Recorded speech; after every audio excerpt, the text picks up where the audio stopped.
Como estamos em período pré-eleitoral, praticamente eleitoral, porque a campanha inicia na próxima quinta-feira, é preciso fazer um balanço do que foram esses últimos anos e a situação que vive o nosso país hoje.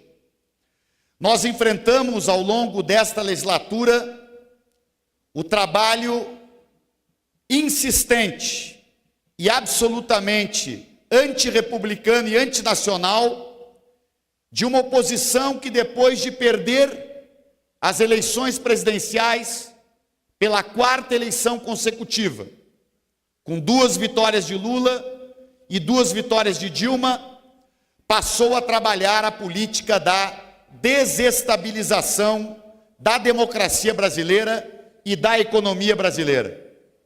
As duas ao mesmo tempo, deputado Assis. Desestabilizando a economia, alimentavam a caminhada do golpe.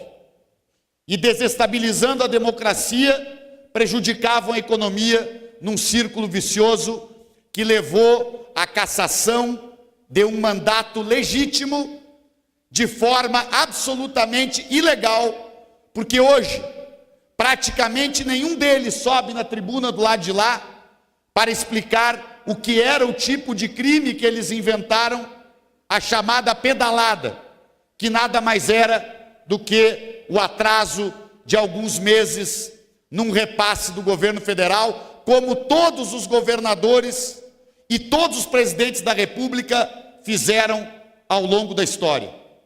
O que ocorreu, portanto, no Brasil foi mais um golpe da elite do atraso, que outras vezes ao longo da história obstruiu o processo de desenvolvimento de um projeto nacional. Rasgaram 54 milhões de votos para colocar uma quadrilha na presidência da República. E o que é a situação do nosso país hoje? Aqueles que ali das tribunas gritavam pela moralidade, gritavam para, em nome disto, em nome daquilo, em nome de Deus, nada em nome do Brasil, porque jogaram o Brasil nas mãos do governo Temer e hoje escondem Temer. Hoje, hipócrita e cinicamente, Alckmin, Bolsonaro e Meirelles, para citar 3, deputado Gadelha, escondem cinicamente que são os sustentáculos do governo Temer. E escondem que estas 3 candidaturas, com pequenas variantes, elas representam a continuidade do governo Temer. Por que Alckmin não cresce na pesquisa, deputado Pedro Kuczaj? Porque o povo brasileiro sabe o que é a política neoliberal de Temer e de Fernando Henrique. A política do desemprego, a política da concentração de renda, a política antinacional, a política da venda a preço vil do patrimônio construído por décadas e décadas de gerações de brasileiros. Mas como rasgar 54 milhões de votos, como assaltar o poder através de um golpe e colocar um presidente ilegítimo e impopular não foi suficiente? Porque o povo brasileiro diz em todas as pesquisas que a maioria social constituída no Brasil de hoje é para que a vitória seja de Lula na eleição presidencial. E aí, por isto, o golpe continuou, setores do judiciário, setores do Ministério Público, esta maioria parlamentar que não representa a maioria do povo brasileiro, vão ao último passo, que é condenar Lula sem crime e, portanto, sem prova, e mantê-lo como um preso político. Eu fico pensando, se o argumento deles fosse tão convincente, como eu ouço às vezes um líder da oposição, por que será que a opinião pública resiste com ampla maioria dizendo que quer Lula na presidência da República? É porque a narrativa e a história que vocês inventaram não se sustenta perante a realidade dos fatos. Na realidade, o impasse da democracia brasileira hoje é que 4 juízes, Moro e mais 3 juízes do TRF4, querem impedir que talvez, intuo eu pelas pesquisas, 60 milhões de brasileiros votem em Lula para presidente. Agora a situação é tão dramática para esta elite do atraso golpista que colocou Temer no poder e que agora quer esconder Temer e quer separar Alckmin e Bolsonaro de Temer, mas o povo brasileiro está alerta e percebe que Alckmin e Bolsonaro, Alckmin e Meirelles são os candidatos que representam este governo do golpe e o governo Temer, que esses candidatos têm dificuldade de se colocar. Não ganham a eleição em segundo turno. Evidente que o fenômeno do fascismo, que emergiu deste processo de golpe, faz com que um candidato totalmente despreparado para governar um país como Jair Bolsonaro possa ter hoje 20% dos votos. Isto é dramático e é outra sequela da rede de intolerâncias e ódios que vocês implementaram no país com o objetivo de criminalizar a esquerda, os movimentos sociais, o PT, Dilma e Lula.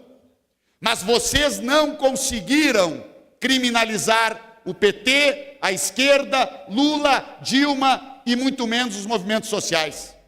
Porque Dilma voltará pela porta da frente, pelo voto direto do povo brasileiro e sem golpes, derrotando Aécio Neves, que foi um dos grandes orientadores do golpe. Ele sairá pela porta dos fundos do Senado Federal e Dilma voltará pela porta da frente do Senado Federal.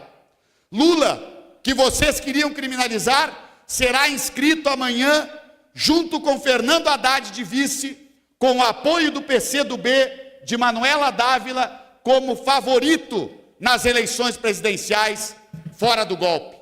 Então qual é o impasse? A soberania popular, o poder que emana do povo, os milhões de brasileiros que querem um projeto popular de volta, serão mais fortes do que o golpe de vocês e 4 juízes? Ou, para incluir uma quinta, a presidenta do Supremo, que se nega de forma autocrática a pautar uma ação declaratória de constitucionalidade? Este é o tamanho da crise da democracia brasileira. E nós amanhã, deputado Léo de Brito, vamos inscrever Lula, Haddad, Manuela, para recuperar a democracia brasileira e estaremos aliados com Ciro Gomes e com Guilherme Boulos, na unidade da esquerda, da centro-esquerda, também com o PSB, na maioria dos estados, deputada Érica, porque o poder popular será mais forte que mais este golpe da elite do atraso, que caçou Jango, que levou Getúlio ao suicídio, que caçou o mandato de Dilma e que não tem proposta para o país. Nós queremos recuperar um projeto de desenvolvimento nacional. Nós temos capacidade e força política para conquistar esta vitória nos próximos 50 dias. E é para isto que eu convido a maioria do povo brasileiro, e peço 1 minuto para concluir, presidente. Convido a maioria do povo brasileiro, que é batalhador, honrado, trabalhador e que é democrático, que não aceita golpes e muito menos traições, que quer eleições limpas, livres e democráticas. Vamos repactuar o Brasil, construindo a mais forte, a mais democrática, a mais bonita campanha que nós construímos na história recente deste país.